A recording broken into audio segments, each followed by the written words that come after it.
sometimes I think that to some extent we're responsible for creating this cycle of consistently platforming or placing narcissistic leaders in positions of leadership versus looking at the fruit, looking at the heart, understanding the calling, right? The church affirms the gift, but lately the church just elects a leader.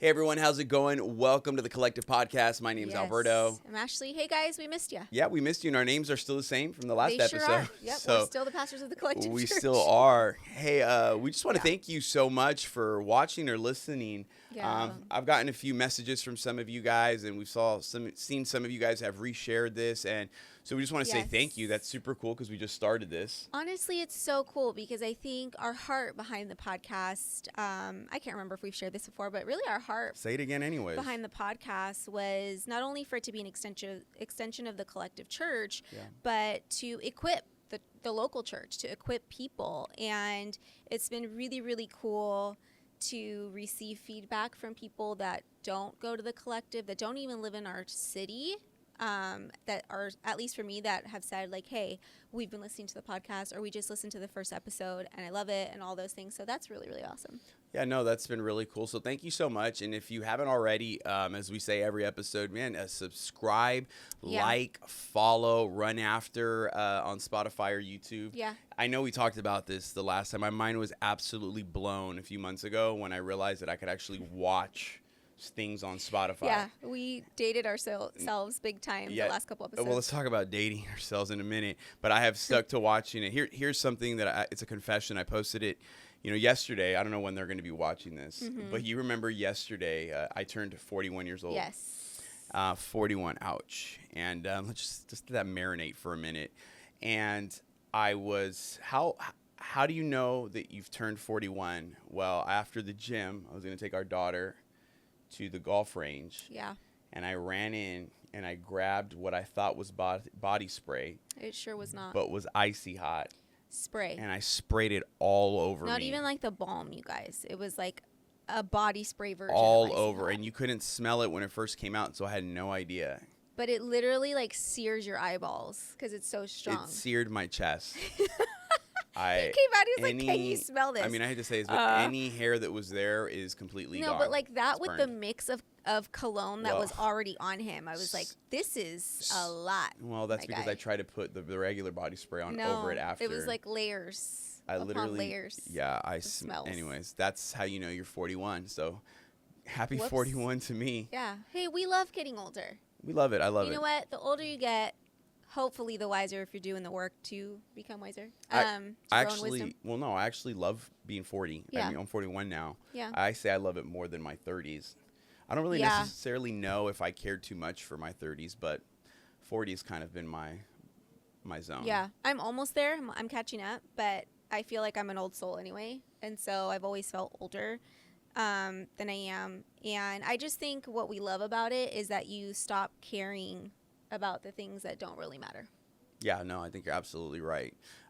Which doesn't lead us to our episode. That's not a segue. We're just hanging out with you right now. We're just hanging out, but we're kind of, I hate to say excited. We're not really excited in a sense, but we are about this topic that we wanted to share. And I think if you don't even have to be a Christian. I think if you're just alive and you're watching media outlets and if you're reading things on social media for sure. and on the internet, you've seen over the recent few days and weeks, there's been a lot of news of moral failures of very well-known pastors. Yeah, lots of exposure. And obviously it's not something that's just been going on this past week. It's very interesting because I noticed a massive shift. Obviously, I think so many people did when we jumped into COVID. I feel like COVID forever changed everything. And the interesting thing was that so many people thought that COVID would change church, that it would all go completely online and people wouldn't come back. And I think people have come back to church and there's still people that are doing online. But I feel like COVID was like God saying, okay, I'm going to rip the Band-Aid off. Yeah, it was an alignment for sure. Yeah, and I feel like ever since then, there's just been wave after wave after wave of exposure of pastors and churches that haven't been operating, I guess, in the most ethical and biblical way. It just felt like it got to a place where now that things had, and I'm speaking of like during the shutdown and all of that, when the church was technically closed. Don't come for me about that. But I just think it got to a point where there was more room for examination. There was more room for, true colors to be shown, and honestly where the church was really at versus where we thought we were at. If I could be, I don't know, 100 on this whole thing, I would say pre-COVID, I don't necessarily believe, from my own opinion and observation, that the church was headed in the greatest direction. No. With social media blowing up, with the whole celebrity pastor culture blowing up, with the whole, like, everybody's wanting to be social media famous and all these kinds of things, I definitely saw young leaders and churches going in a particular direction that I don't think was tasteful even to me. But what I didn't realize until probably post-COVID, that I was caught up in that. I think we were caught up in the whirlwind of that. I mean, we talked about our first church plant in Los Angeles a few episodes ago. And when we set out to do that, like the years that we were doing that, was kind of at the height of celebrity pastor culture for pastors under, I would say 40, maybe even 45. And it was a thing. It was definitely a thing. Like, if you were involved in church at that time, which is like, 2012 through, I don't know, I guess to 2020. The dark ages. Not the dark ages, but just there was just a lot of getting caught up and a lot of Delulu pastoring going on.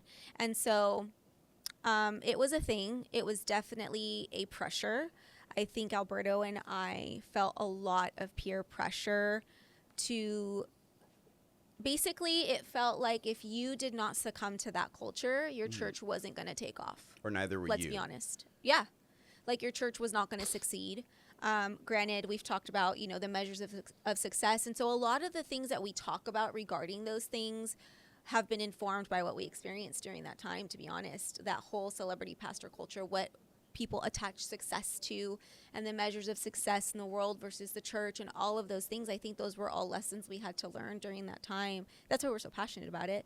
But you said young pastors, and I think that one thing we're kind of connecting the dots on now, maybe you haven't, but these young pastors are typically byproducts or fruit of ministries that have been around for a long time. Right. And so that whole tone has been set historically for much longer than just, starting in the 2010s.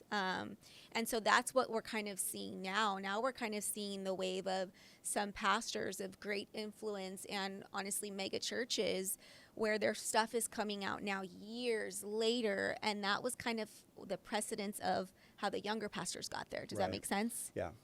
So no, I think it makes sense. I mean, look, we weren't celebrity pastors, but I think we can speak on this. No. Being pastors, having a television show, traveling and speaking. Being in LA. I would say that there was a pressure that pastors and churches had to be a particular way if you wanted a particular amount of success. And I think we focused more on the green room. Yeah, more on the green room, more on our influence, more on our status, and we stopped focusing on the local church, focusing on people. And I'm just going to go ahead and say it. Over the past week, we've seen Tony Evans has had a moral failure. Robert Morris has had a moral failure. Carl Lentz has just released this podcast. And Carl Lentz, really, that whole situation that went down was really the tipping point for everything. I think that was the spearhead that broke the camel's back, I think. Yeah, that was the Jenga piece that made the whole rest of the Jenga tower That was the Jenga piece. And so we've seen publicly so many pastors succeed, and now we're seeing some of them fall. And my question is like, what is that as young believers, as Christians who are very impressionable, as Christians that are new to the faith, what does that say to them about the local church? Right. And how are they responding to that? Because let's just be honest, there's about 30,000 lead pastors in the United States. And out of those 30,000, we've had a couple handfuls recently who have not been walking morally or ethically correct. Sure. And obviously what will happen is we'll take those handfuls of ones and we'll associate all of the other pastors when the truth is There are other pastors that are loving on God, loving on people. They're minding their own, and they're taking care of what they're supposed to do. Yeah. There's over 400,000 churches in America. There's been a few and several that necessarily haven't done the best job. We've seen them publicly, and then now we're associating every other church with that experience. And so, my question is, like, what is this doing to the local church? Like, what is it doing? What are young people thinking when they see it? Because for me, if I'm a leader and a part of me gets slightly discouraged in the middle of all this, I also think, unfortunately, I hate to say that, it's a good reminder that we're all one step away from making a bad decision. Absolutely. So it causes me to check myself. Yes. But I'm just like saying, what is all of this doing to the culture of the church? Well, I think that it's been the cause for, without giving too much away of what we're going to talk about in the future, but it's been kind of the catapult to deconstruction. And I don't mean, actually, deconstruction in various ways. There's some people that don't come back from deconstruction and they kind of stay there, and their whole faith is just kind of like, and nothing gets rebuilt. But I think that was all of this stuff coming out constantly is really what has pushed believers to really question, like, one, why am I in this? Yeah. I think for us, that was one of the questions. Like, why are we doing this? Mm-hmm. What is the goal? What are we trying to achieve, attain? Who really are we trying to glorify in the end? Do we care if we get the credit? Do we care if we ever move past a certain measure of success? Like, really honest questions, I think, is what started coming up for us as leaders, but also for believers and young believers. And I think it's actually been really beautiful to allow a space and to give people grace to ask those questions. Yeah, and giving them honest answers. Yeah. I think what I saw happen, because I'm getting to the next part of this. Yeah. I believe that this whole culture pre-COVID, it created a generation of young pastors or leaders that thought that if they were going to be the best pastor or leader, it was about what you were wearing, who you were connected to, who was following you on social media, and where were you speaking. And I think that the focus was definitely taken off of the people. Like, off of, why are you doing this? Why did you get into this to begin with? Yes. And we put it on all these other things. And it's, dressing a certain way, having Instagram phone, those aren't bad things. But if that's the centrality of your focus as it pertains to ministry, then you've definitely missed it. Yes. And so the question is, what are the implications for the Big C Church? What's been going on in the media? What's gone on in the past few years? How does it now I'm going to get up this Sunday to do tithe and offering talk, and I'm just going to be thinking to myself, some of the people are going to be thinking, yeah, man, Robert Morris, because he's like the money guy in a sense. But I don't know. I'd ask you, what do you think has been some of the implications because of this, whether negative or positive? I will say really quick as you're thinking about that, because I saw the hamster wheel. If we were to find a light at the end of the tunnel, if we were to find something good in the midst of all of these things, because God will use, He'll use everything.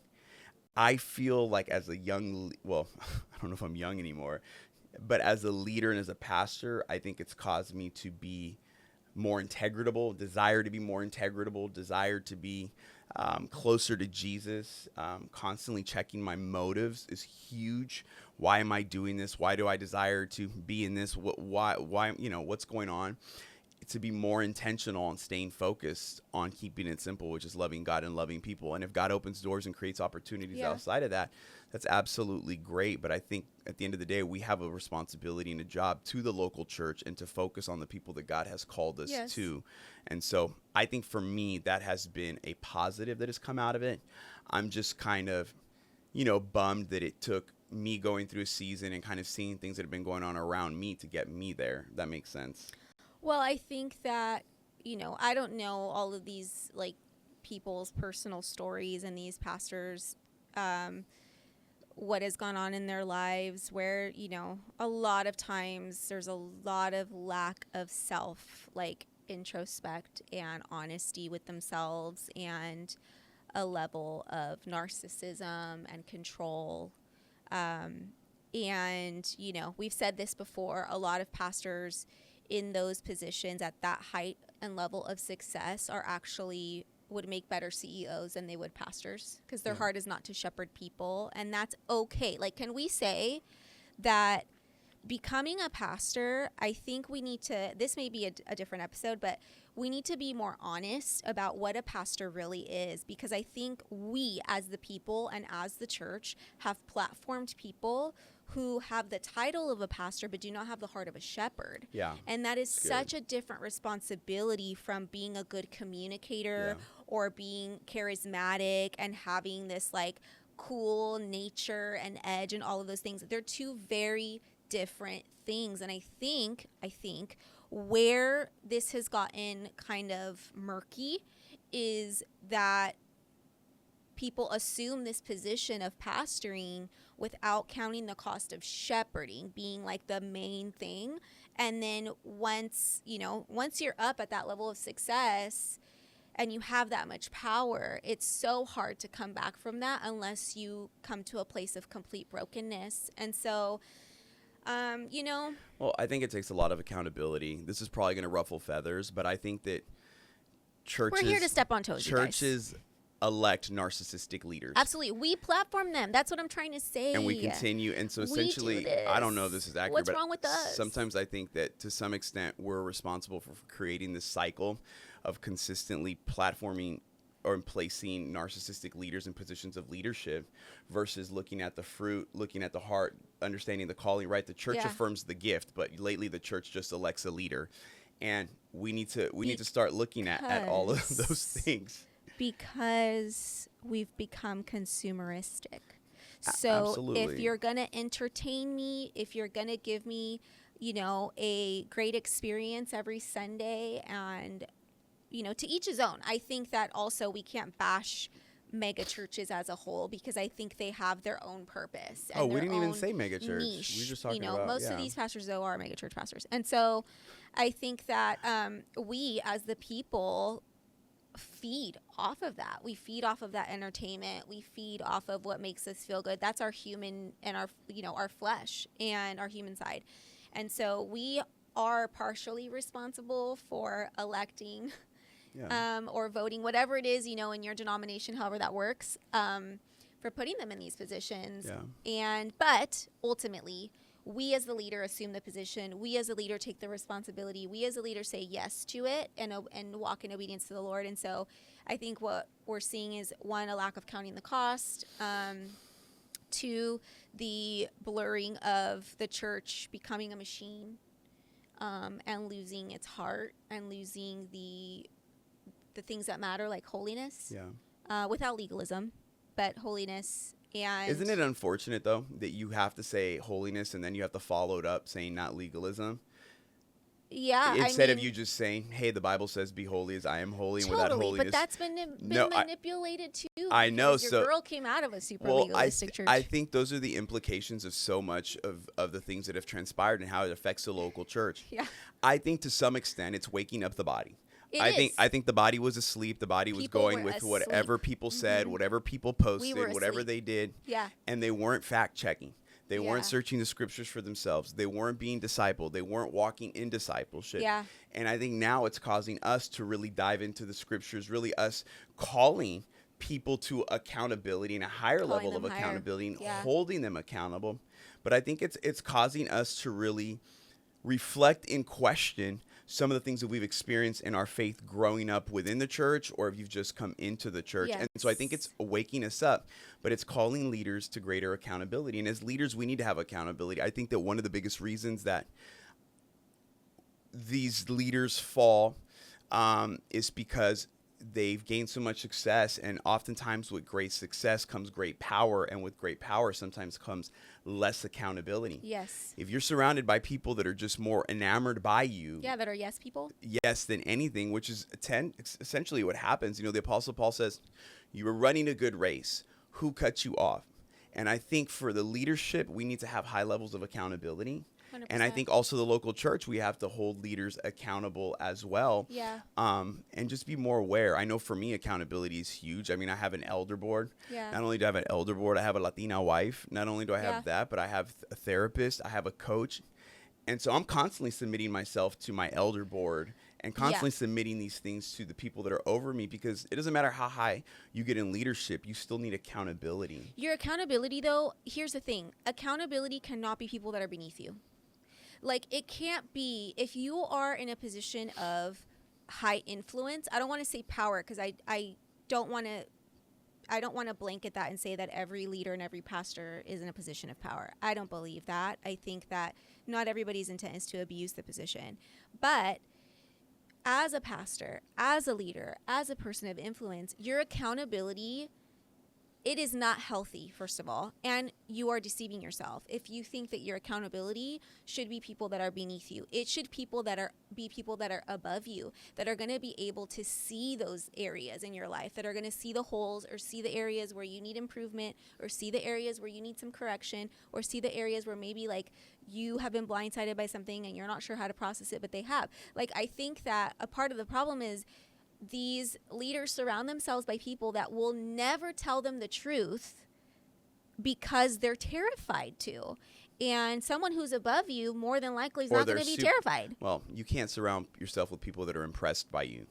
Totally. And that's what happens. You surround yourself with people who are impressed by you. Yeah. So really, in their eyes, you can do no wrong most of the time. Yes. And usually they'll help you justify whatever you're attempting to justify. Can I just say really quick? No, because you can't. Of course you can. I just feel like I need to say this. This is to the pastors' wives, because you know how my heart for pastors' wives. This is not an episode. It's not a reel.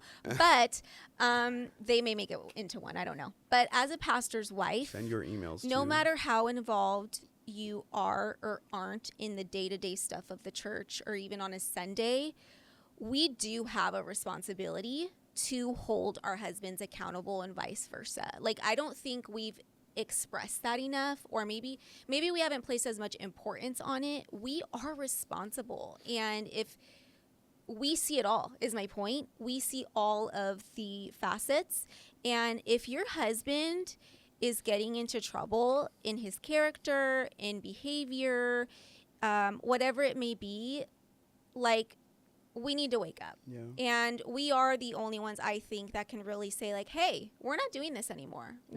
We've got to fix this. We've got to figure this out. And I just feel like, I understand that there's gaslighting and, there's narcissism in marriages and control and all of that. It bleeds into the marriage as well. But I also think that, at the end of the day, we're called too. And I think that we can do a little bit better about saying, like, no, we're not going to do this. Like, you've worked too hard. We've sacrificed too much. And we have a whole life ahead of us. And so these are the things that I'm seeing that aren't cool. And we need to adjust it, and vice versa. Yeah, no, I agree. I agree with that. I mean, I'm not a pastor's wife, but I can definitely agree with that. And I know you can go deeper on that. And I think that for people that want to get into ministry, I think that this should serve as one of the many examples or I don't know, heart checks. Like, check your heart as to why you want to get into ministry. Yeah. Check your motives. It ain't for the money. It ain't definitely. That's for sure. It's definitely not for the money. There's like that 1% of the pastoral world. But like, why do you want to get into ministry? Why do you want to lead this ministry? Why do you want to be a pastor? Why, like, do you like being around people? And I think it's asking ourselves that hard question. Sometimes I always say, I don't always say, but I think church is the easiest place to get involved in leads in an area that you failed in the world. If you weren't super successful in the world, the church will give you a platform. If your mixtape didn't sell out the trunk, the church is going to put you in the choir. That if your editing skills were horrible in the world, the church will give you a laptop with iMovie. You know what I mean? And you'll just be like the best person there. No, it's true. Couldn't sing a lick in the world, but all of a sudden you're leading worship. But we've done a horrible job setting people up for success. We've set up people for failure. You have a gift. All right, you're in charge. Oh, you're this. No. You're in charge. The Bible says that we're not to put people who are new to the faith in positions of leadership. Yes. Obviously, 1 Timothy chapter 3, verse 1 through 7 gives us the guidelines for ministry. Yes. And our heart has to be in the right place. Our character has to be in the right place. Our integrity needs to be in the right place. Yeah. And there's all of these things that I think we negate, we look past, we look beyond, and we're no longer looking to the scriptures to see what qualifies someone to be leading. in ministry. And because of that, obviously, this has created a ripple effect, and we know this. I am now seeing that younger people want more authenticity. Yes, At the Collective Church, one thing that you can say is like when you ask people, they feel like, oh, this is real, like this is authentic. Yeah, I you think get what you get, honestly. it's part of our culture. Yeah. It wasn't even a value of ours. Authenticity, transparency, humility. Yeah. It's so funny that people are actually looking for a church that looks like Jesus. And at the end of the day, that's what our focus needs to be. Like, honestly, all the other stuff is great, but nobody has come to the Collective Church and has said, dang, that font selection that you had, that killed the game. And I was like, I want to know the Lord. Nobody has said, you know, we've used tools to get people to come to church, but at the end of the day, what's going to keep people is authenticity. And as leaders, we're going to have to be ready to answer tough questions. We're going to have to be willing to be vulnerable to an extent. We're going to have to be willing to operate in humility, admit when we're wrong, admit when we've made a mistake, admit if we've hurt someone, instead of like carrying it as a level of pride. And I think more so than not, it's going to cause us to have to go back to say if you're going to be a leader, you have to have tough skin and a tender heart. Yeah. And I think right now we've had a lot of people with hardened hearts, and we're going to have to do a lot of work to soften that back up, you know, with the work of the Holy Spirit. But I just think we need to stick back to the plain gospel and go back to the scriptures, go back to the text and see what it says and see how we're supposed to live and how we're supposed to conduct and carry ourselves. And I think that's what's going to draw people, Ashley. I don't think that social media might draw people, but what's going to sustain people? Obviously the power of God, but I think the way that we choose to live our lives. And honestly, too, the greater the platform, the more open and susceptible you are for criticism, critique. Yes. People will watch you when you win, and they're going to see you when you fall. Yes. And that's just the price to pay. But at the end of the day, this has definitely created some implications for the local church. But I think it's causing us to have to really look within. And I don't think we've done that for a very long time. And if it's causing us to look within and determine what facets and what areas we need to change to be better, then I think that maybe that's a good thing. Yeah, I think that ultimately it seems like, you know, I don't know the mind of God fully, but what do you mean you don't know the mind of God fully, Ashley? Who can know it? Weird. And use Bible, Jude. I just, what I sense or what I feel, especially in leading our church and like the conviction, I feel like the level of conviction we have over leading our church and our people, I just feel like we're at a place where sweeping things under the rug isn't going to work anymore. It's just not. I feel like the Lord is like, nope, we're pulling that out from under the rug. You tried. Yeah. Absolutely not. Not for the direction he's going. And, you know, ultimately his heart is his bride, and he's going to do whatever it takes to defend her, to protect her, to keep her from being defiled. And I think that we've forgotten that. I think that because we're doing this work with our hands, that we're managing, you know, and we're the ones. And ultimately, I think that we've tried to take the position of the Lord when it comes to his relationship with the bride. And he decides at the end of the day. He has the final word and the final say. And I think we've lost some fear of the Lord as leaders in the church. You know, we were joking about this the other night where I was like, I think we've just forgotten about the Old Testament God, you know, because Old Testament God would have flooded us a long time ago. Old Testament God would have sent us a plague of locusts. Old Testament God. We know that that's not really real true, so please don't send us an email. No, but you know what I'm saying? Like, if you've read through the Old Testament, it's just function different. Yeah. And the things that we try to get away with today, I'm like, yeesh. Thank God for Jesus. Well, you know? because, and I know we'll get ready to wrap up, but we went from one extreme to legalism to a super opposite extreme on the other end. We got too loose. And now we need to find the middle. I'm just still thinking about this when you said holiness, but not legalism. The fact that we have to say that shows you where people are at and what the implications have been for the Big C Church. And so we don't have it figured out. We're working on ourselves and working as best as we can with our church. But I will say, I was thinking about this.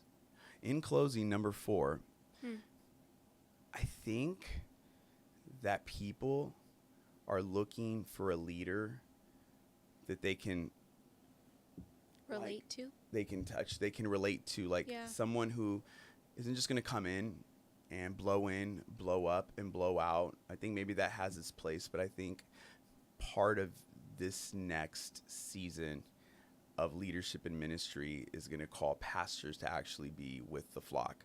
You mean to shepherd them? Yes, to shepherd. Yes, shepherd. We What should do a like thought. a whole thing called The Good Shepherd. We should have called our church The Good Shepherd. It grieves me when I hear, and obviously pastoring. Closing number 4. Pastors look different as far as, like, you have, at some churches you have teaching pastors, and their heart is to teach the word, and that's what they lean into hard. And you have all kinds of pastors within the pastoral world. But I think as a lead pastor, meaning like the shepherd, it always grieves me when I hear other pastors talking, and they're basically talking about how much they don't like being around people. And I'm like, then what are we doing? Like, the whole point of this position. What are we doing? Not a real person. Why did you sign up for this? It's really very simple. Check the board. No? Check the board. Yeah. Man, well, out of all of the episodes we've done, this has been like our 5th. This has been more of the one. I feel like this was probably the more challenging one to have a conversation. You know why it's been challenging? Let's be honest. I'll say it because I don't get as in trouble as he does. The reason it's been challenging for us to talk about is because a lot of what's formed Alberto and I and the way we lead today, I don't know what we'll look like 20 years from now. But for today, while we're still doing this and we're building the local church, we have suffered at the hand of a lot of the stuff that we're talking about. We have seen it very, very, very up close and personal, for sure. We have had to heal from ministry trauma big time, PTSD, serious PTSD, not just like I'm throwing the word around. I'm not using the word triggered lightly. Like, we have had to heal big time. That's why we're big therapy advocates, because therapy and the Lord's faithfulness got us through those years. Otherwise, we would not be here. But I think that when you suffer on the other side of it, where you're at the hand of a lot of the abuse in the church in various ways, and the manipulation and the narcissism and the control, you as a leader yourself have an opportunity to learn how not to lead. And I think that that's what Alberto and I have done. It's no like crazy secret sauce. It's not a book that we've read. It's just us saying that is not how we want to lead people. We never want to make people feel XYZ the way that we felt. Yeah, and closing for real, I think that's what my book is all about. It's been our journey and our process to get us to where, 10 things they don't tell you about leadership. 10 things they do not prepare you for. Man, shameless plug. I can do it. It's our podcast. Yeah.